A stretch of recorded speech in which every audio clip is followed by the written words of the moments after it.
Seni gören günden değişti dünyam. Nurun nuruna kalkabilmirəm.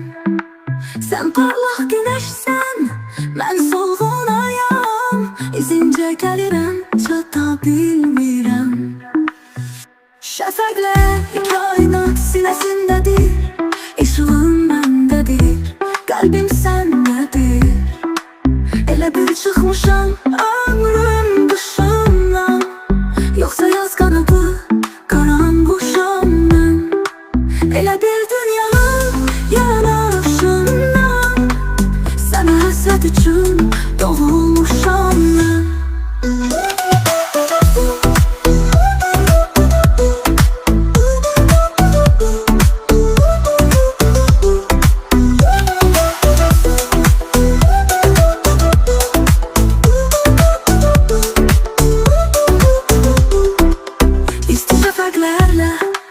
Gözler güləndə, təbiət qoynunda nur unudulur.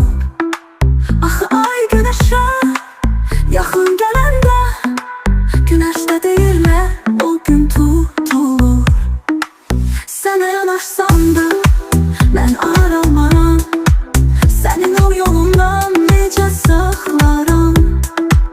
Ürəkdə qalacaq arzuda kanda, ayam yoxsa sönmüş bir çırağım mı? Səni addım atdım mən arasam da, açansa mən sənə çatacağam mı?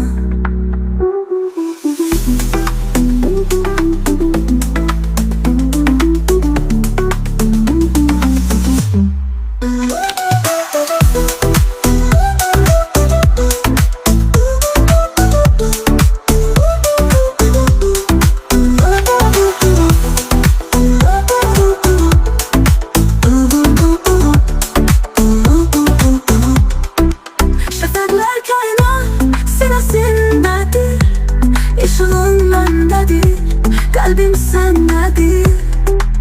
Elə bir çıxmışam